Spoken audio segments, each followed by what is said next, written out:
Viva! Este é o Sobre Carris, depois do episódio especial gravado no Entre Linhas, a festa do ferroviário em Hermesinde. Estamos de regresso para aqueles que são os habituais episódios em que comentamos um pouco da atualidade ferroviária e debatemos aqueles que são os temas da ordem do dia. Neste episódio, vamos à nova administração da IP, que já é conhecida, também aquilo que é a experiência de um futuro gasoduto ferroviário pela Medway, em Sines, levar gás natural a partir de Sines. Temos também o Parlamento, que, apesar de recomendar várias propostas na área da ferrovia ao Governo, parece que o Governo tem ignorado grande parte delas, para não dizer quase todas. E Bruxelas, que volta a descobrir que a Península Ibérica tem uma bitola diferente e pode influenciar aquilo que será a nova linha de alta velocidade de Lisboa-Porto. Já lá vamos, para já. Diogo Ferreira Nunes e Carlos Cipriano, viva, bem-vindos. Ora viva, bem regressados sejam. Olá, viva. Bem, não resisto em perguntar-vos se estão entusiasmados com a nova administração da IP, uma vez que andávamos à espera de nova administração vamos ser sinceros, há demasiado tempo. Vai mudar muita coisa, Diogo? Apresenta-me quem é que vai ser este novo nome à frente da Infraestruturas de Portugal. Confirmou-se a escolha de Miguel Cruz, ex-secretário de Estado do Tesouro, para a presidência do Conselho de Administração da IP. Miguel Cruz foi secretário de Estado do Tesouro de João Leão, Ministro das Finanças. João Leão, que criou uma inimizade com Pedro Nuno Santos por causa da proposta de reestruturação da dívida da CP há quase um ano já, E Miguel Cruz, que é ex-presidente da Par Pública, também já esteve no IAPMEI, mas na área da engenharia não é conhecido qualquer cargo ou formação sequer. A formação de Miguel Cruz é na área da economia. É na área financeira, e é um perfil muito semelhante ao de António Ramalho, que foi o primeiro presidente do Conselho de Administração da IP quando terminou o processo de fusão entre a IP, Estradas de Portugal, com a Refer, a antiga gestora da Rede Ferroviária Nacional. Olhando para vice-presidentes e vogais, um dos vice-presidentes continua, Carlos Fernandes, é o único engenheiro entre os 6 administradores da Infraestruturas de Portugal.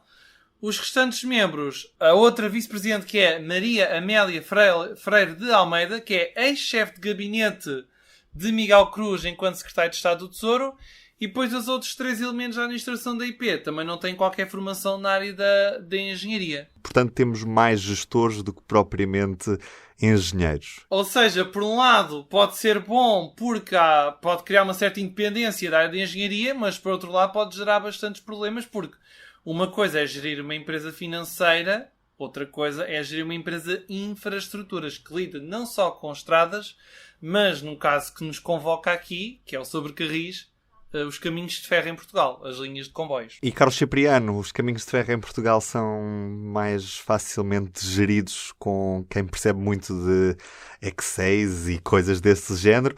Ou precisávamos mesmo era de sangue ferroviário na Infraestruturas de Portugal? É exatamente isso. Independentemente da formação das pessoas, o que é necessário são pessoas com qualidade e que percebam do setor em si, e neste caso eu penso que não foi concretizada uma promessa do Ministro que várias vezes disse que iria injetar sangue ferroviário na administração da IP. Penso que não o fez, mas quer dizer, a minha postura é expectante. Vamos ver o que é que isto vai dar. Sendo que nunca chegou a ser explicado porque quase 2 anos para mudar a administração da empresa, tendo-a deixado em gestão corrente. E já agora, porque a IP e não a CP? Porque era expectável que o Governo, na mesma altura, resolvesse este problema, que era ter as 2 principais empresas do setor em gestão corrente e rapidamente passasse a empresas com administrações definitivas. Mas pelos vistos não, assim um bocado inesperadamente tratou da IP e a CP continua a fritar em lume brando, porque de facto a administração, não sendo definitiva, também não tem plenos poderes e não é agradável para nenhum dos administradores estar nesta situação. Vamos aguardar, repetindo, fiquei um bocadinho desiludido porque esperava que houvesse mais, como o próprio Ministro disse, sangue ferroviário na administração da IP. Gostava só de chamar a atenção que a decisão da administração da Infraestruturas de Portugal não depende apenas do Ministério das Infraestruturas. A Infraestruturas de Portugal também é tutelada pelo Ministério das Finanças, liderada por Fernando Medina. E no limite pelo Primeiro-Ministro, António Costa, que também tem uma palavra a dizer nestas questões, e portanto eu compreendo que se calhar o Ministro da Tutela, que nós estamos mais habituados, que é o das infraestruturas, se calhar também não teve propriamente uma via verde para tratar deste assunto. Em relação ao que já foi feito entretanto, registro que o planeamento estratégico da empresa passou diretamente para o pelouro do Presidente. Vamos ver o que é que isto vai dar. Ainda assim, o roadmap, o plano até 2030 está mais ou menos traçado naqueles que são os planos públicos que já se conhecem nesta fase. Portanto, é expectável que haja poucas novidades em relação a isso mesmo. A questão é exatamente essa. Está mais ou menos delineado, mas como sabes, e agora, se me permites, passando já ao tema seguinte, há aqui uma questão muito importante, que é a questão da bitola, que Bruxelas novamente parece que redescobriu, não é?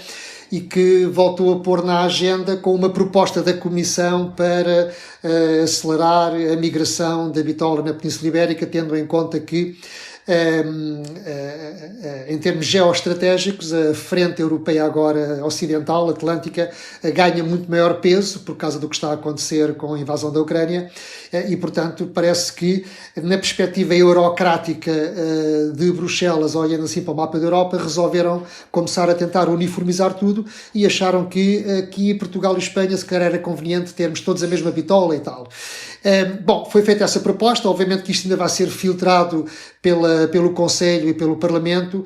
Penso que irão amaciar um bocadinho esta proposta e não será assim tão com esta força toda, digamos assim, e se calhar quando começarem a fazer contas e descobrirem os muitos milhares de milhões que são necessários para fazer a migração da bitola na Península Ibérica, se calhar vão compreender que esse dinheiro faz falta para outras coisas bem mais prioritárias. Seja como for, é verdade que no longo prazo esta questão coloca-se, que nenhum de nós, penso eu, está contra a migração da bitola e concordaremos que, à la longue, essa questão vai ter que se colocar e vai ser realizada. Agora, enfim, daqui por umas décadas, com calma e vendo também com atenção a evolução tecnológica do lado do material circulante, porque há soluções cada vez mais avançadas que poderão resolver este problema e, portanto, não me parece que a bitola seja uma prioridade.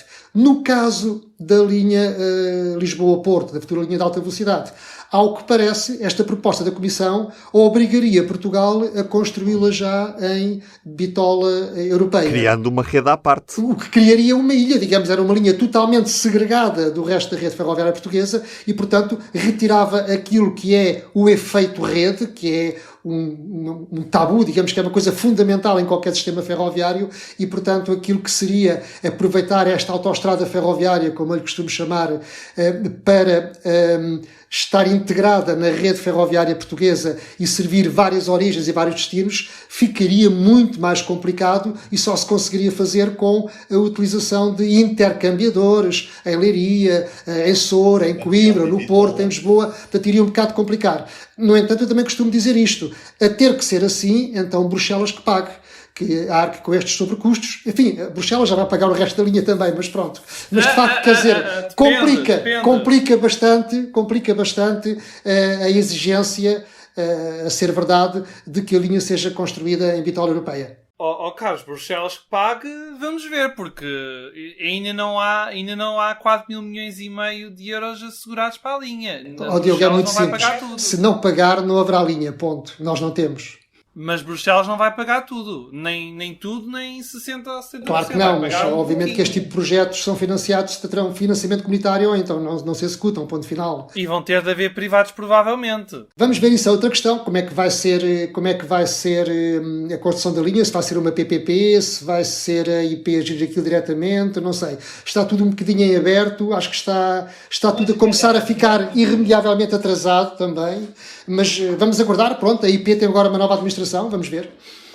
Pois, já que a nova administração da IP é liderada por um financeiro, talvez perceba um pouco dessas coisas sobre financiamentos, sobre estruturação de planeamento financeiro.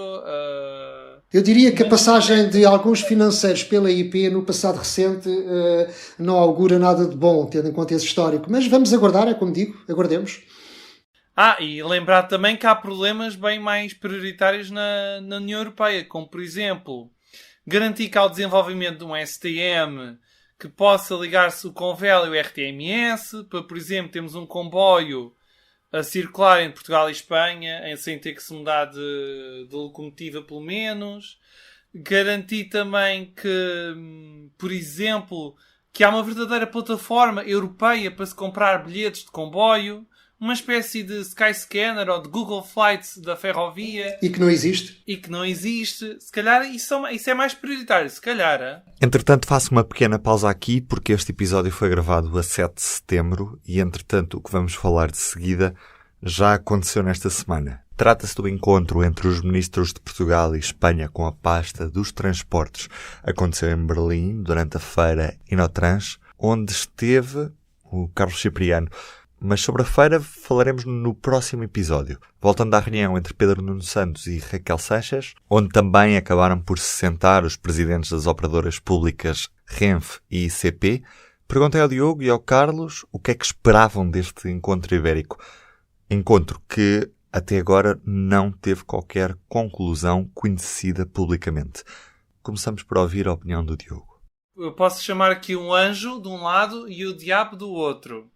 O anjo vai tender a acreditar que aquele comunicado final que depois vai ser emitido vai falar que foram assinados novos protocolos para o desenvolvimento de ligações fronteiriças, nomeadamente nas fronteiras de Valença com Guilherém e com Tui, Vilar Formoso, depois no prolongamento até Salamanca, e que também haverá novidades em Elvas e Badajoz e até, quiçá, na ligação de Vila Real de Santo António com Ayamonte. O diabo tende a acreditar que será um pró-forma e basicamente vai ficar escrito alguma coisa sobre ligações transfronteiriças e no final não se vai decidir nada prático para os passageiros. Já agora Carlos Cipriano. Não, eu acho que o Diogo foi muito esclarecedor e usou uma metáfora corretíssima. Pronto, ok. Ele claramente fez a comparação entre o que é que um anjo poderia acreditar e o que é que o diabo poderia acreditar. Portanto, ou chega-se a acordo e idealmente prolonga-se já um comboio Madrid-Badajoz que no curto prazo continua a viagem para Lisboa através da linha do leste para se reatar uma ligação direta entre as duas capitais e, ao mesmo tempo, retoma-se o Lusitano Expresso com este material ou com outro para que haja também uma ligação pela Beira Alta e por Salamanca e, nesse caso, seria o ideal no curto prazo porque satisfazia-se ambas as partes, teríamos uma ligação a sul e outra a norte. Não me parece nada excessivo, parece-me óbvio, parece-me normal, parece-me perfeitamente alinhado com aquilo que acontece na Europa. O não haver nada é que é estar em contracorrente, estar em contraciclo. Agora, eu penso que enquanto os espanhóis apostam muito na relação mais a sul e Portugal prefere mais a norte, eu duvido que se consiga chegar a algum acordo. De resto, em declarações recentes, a ministra espanhola Raquel Sánchez já veio referir que a partir de finais de 2023, quando a linha portuguesa entre Évora e Elvas estiver construída, que haverá uma ligação para Portugal por aí. Bom, mas até 2023 ainda falta um ano e meio, provavelmente aquilo ainda se vai atrasar, não sei com que material aquilo pode ser feito, e o que se passa é que parece-me que seria um bocadinho escandaloso, digamos assim, que deste encontro entre os dois ministros não saísse nada para o antes de 2023. Ou seja, não podemos continuar mais tempo sem que haja uma relação direta entre Lisboa e Madrid, demora o tempo que demorar. Idealmente noturno, porque obviamente 8, 9 horas de viagem é para um comboio noturno, mas se conseguir arranjar qualquer coisa com 7, 8 horas de diurno, também certamente haverá mercado para isso. Agora, que não continuemos a não ter comboios diretos entre as duas capitais ibéricas. Onde, repito, não há um problema de bitola. Já agora, e a propósito de viagens entre Lisboa e Madrid, o nosso trabalho, 4 comboios e 10 horas de viagem, a viagem possível entre Lisboa e Madrid, foi reconhecida com o Prémio de Jornalismo de Sustentabilidade, a primeira edição da Fundação Mestre Casais e do CEIA. Este trabalho foi publicado na Notícias Magazine e ainda pode ser lida online e relata precisamente esta viagem complicada sem um comboio noturno que implica 3 transbordos entre Lisboa e Madrid. Foi uma viagem que fizemos com muito gosto e que pode ser também ouvida no podcast sobre Carris. Se puxarem um pouco mais atrás, temos lá esse relato da viagem que fizemos entre Lisboa e Madrid. Apesar de ser engraçado, queremos todos um comboio direto, porque esta solução claramente não serve. Já agora acrescentar também que depois de nós, outros se seguiram e que, nomeadamente, o Tal e Qual e o El País fizeram também esta viagem e que até no caso do El País foi uma reportagem extremamente lida e partilhada e que teve até algum impacto em Espanha porque muita gente desconhecia esta realidade, não sabiam que não havia relações ferroviárias diretas com os vizinhos do lado. E havendo mercado entre Lisboa e Madrid, com dezenas de voos diários a ligar os dois aeroportos, e aliás a rota Lisboa-Madrid é mais importante do aeroporto de Lisboa, é mesmo incompreensível não haver uma ligação ferroviária direta. E aliás, sabemos que as redes de autocarros têm reforçado imenso a sua oferta nos últimos tempos, portanto o mercado não faltará certamente, mesmo para viagens um pouco mais lentas do que o avião. Posto isto, mudamos de assunto e vamos, Carlos Cipriano, até Sines, porque a Medway já está a assegurar o transporte de gás natural e efetivamente pode nascer ali uma espécie de gasoduto ferroviário com um grande potencial para termos aqui uma operação montada que leva o gás além de Pirineus até ao centro da Europa. Explica-me o projeto do gasoduto ferroviário da Medway, Carlos. Não se pode chamar ainda um projeto, há apenas a constatação de uma experiência em curso que está a resultar muito bem e que é a consequência de um concurso a que a Medway concorreu, da Galp, em que a Galp divide o mercado de todos os destinos de gás natural onde o gasoduto não chega e, portanto, que tem que ser feito por caminhão, não é? A Galp divide aquilo em 3 partes, em 3 lotes e vai a concurso e normalmente são operadores rodoviários que ficam com cada um daqueles 3 lotes.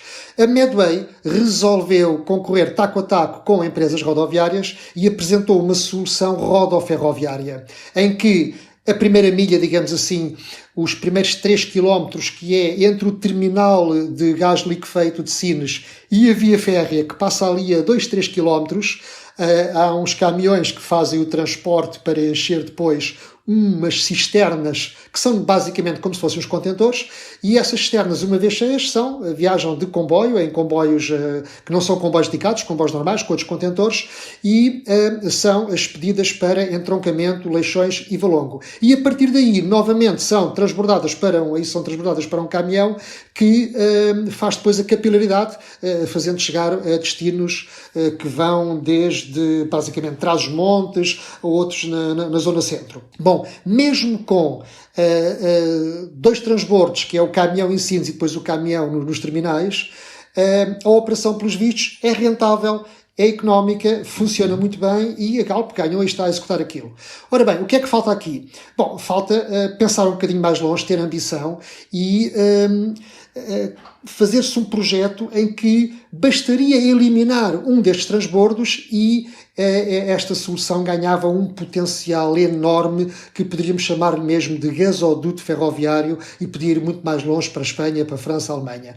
Como bastava, para começar, em Sines, fazer-se um pequeno pipeline dos tais 2-3 km para chegar à via férrea e ter ali um equipamento de enchimento direto em que as cisternas eram cheias estando assentes em cima do comboio.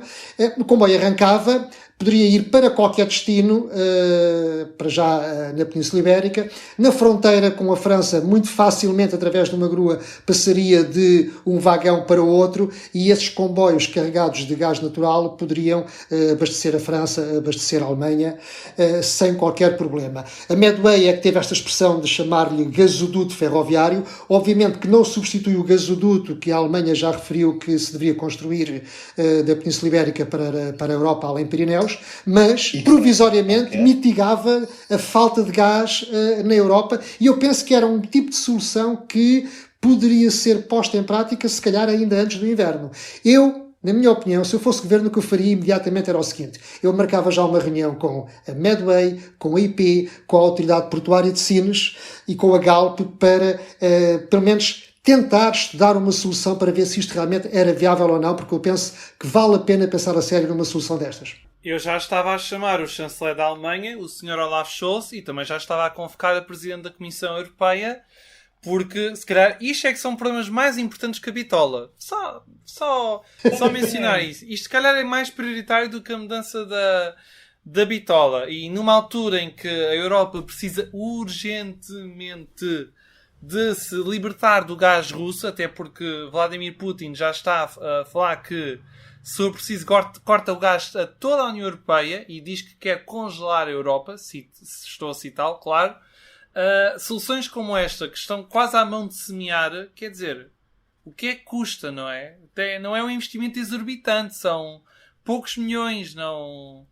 É um investimento muito escasso, são pequenos investimentos, grandes soluções. Outro dos temas que trazemos para hoje é o facto do Governo ignorar sucessivamente aquelas que são as recomendações aprovadas na Assembleia da República na área da ferrovia. Basicamente, o que é que se passa? Os vários partidos podem apresentar aquilo que se chama de propostas de resolução, que depois acabam por ser discutidas na Comissão de Economia, Inovação e Obras Públicas, para se chegar, ou na tentativa de se chegar a um texto final. Grande parte delas depois acabam mesmo por ser aprovadas e dão aqueles títulos muito engraçados nos meios de comunicação regionais, coisas como a Assembleia da República defende a reabertura Pocinho-Barca d'Alva, ou a Assembleia da República aprova a paragem de intercidades em São Marcos da Serra. Mas depois as populações ficam expectantes para que algo aconteça e, na realidade, nada acontece. Dos 77 pontos aprovados no Parlamento, e há propostas que têm vários pontos aprovados, só 13 pontos estão em execução. 19 podem ver a luz do dia, porque estão previstos nos vários planos do Governo, mas há 44 deles, que são mais de metade, que foram ignorados. Portanto, mais de metade das propostas que a Assembleia da República aprova são claramente ignoradas pelo Governo. Carlos, quando falamos em propostas ignoradas, estamos a falar assim de coisas megalómanas e que não podiam ser executadas, ou há algumas coisas que a Assembleia da República aprova e que efetivamente podiam melhorar a nossa rede ferroviária e os serviços prestados à população? Não são resoluções nada megalómanas nem impossíveis, pelo contrário, são coisas perfeitamente fazíveis. Algumas delas até repetem coisas que já estão previstas, como nomeadamente a modernização da linha do Norte, a linha do Volga, de Cascais, do Oeste, do Alentejo, do Algarve, do Douro. Há propostas para alguns comboios efetuem paragens em algumas estações. Há propostas para a melhoria de material circulante, há propostas aprovadas para a reposição do serviço regional e interregional na linha do Sul, que faz agora 10 anos que foi suspenso, a criação de comboios diretos, por exemplo, entre o Barreiro e Tunes, a reativação do ramal de Sines para serviço de passageiros. Enfim, nada disto são coisas impossíveis, não se estão aqui a pedir linhas de alta velocidade, mas de facto depois não há consequências, porque ou o Governo, ou a CP, ou a IP, ou os três, de facto, não dão seguimento a propostas que foram aprovadas, a maior parte delas por unanimidade ou então por esmagadora maioria, na Assembleia da República. Eu penso que isto não dignifica a Casa da Democracia, porque são pelo menos 57,5% de propostas que foram totalmente ignoradas, 17% poderão ver a luz do dia ou não, e por isso é caso para que as pessoas se perguntem o que é que a Assembleia da República faz. O que é uma pena, porque isto depois dá aso a discursos populistas que desqualificam os políticos, porque efetivamente a gente depois olha para os números, vê este tipo de coisas e não acontece nada. Talvez um dos exemplos mais emblemáticos seja a aprovação por unanimidade da reabertura da linha do Douro entre Pocinho e Barca d'Alva, e depois nós vemos que um ano e tal depois e não aconteceu rigorosamente nada, e a IP continua a subir para o lado e não se vê nada no terreno, ou seja, nem sequer a modernização da linha do Douro, quanto mais a reabertura daquele troço. E portanto, resta-me só repetir esta ideia. Infelizmente, isto não dignifica a Assembleia da República, não dignifica claramente a Casa da Democracia. O pior, no caso da linha do Douro, e nomeadamente na reabertura do Pocinho-Barca d'Alva, é que estamos desde 25 de maio à espera da apresentação do estudo de viabilidade financeira, que era para acontecer na Régua. Foi cancelada na véspera a apresentação deste estudo, e desde então, apesar das perguntas insistentes, continuamos sem nova data marcada para a apresentação deste estudo.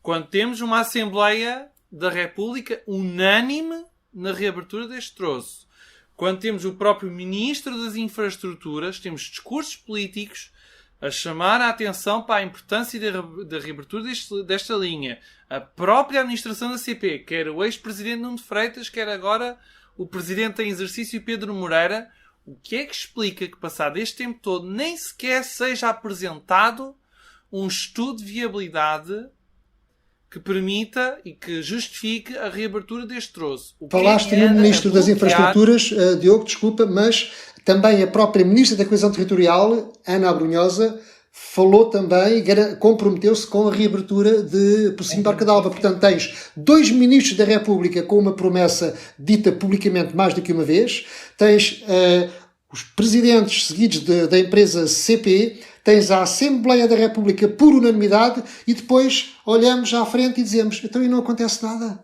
E fica assim com esta questão, esta pergunta em aberto, à espera que nos respondam e que nos ouçam. Quando é que finalmente vamos estar em condições de poder retirar aquela faixa de Barca d'Alva a dizer reabram-me, porra? Posto isto, Carlos Cipriano, Diogo Ferreira Nunes, este foi o Sobre Carris. Subscreva sempre para ouvir os novos episódios. É fácil, basta ir à sua aplicação para podcasts e subscrever o Sobre Carris. Gostamos muito de o ter desse lado. Eu sou o Ruben Martins, um abraço e até ao próximo episódio. Um abraço e até à próxima. Até à próxima. Senhora da Barca d'Alva, a barca atravessa o rio. Senhora da Barca d'Alva, a barca atravessa o rio. Leva gente sem salva, foi meu amor que pediu. Leva gente sem salva, foi meu amor que pediu.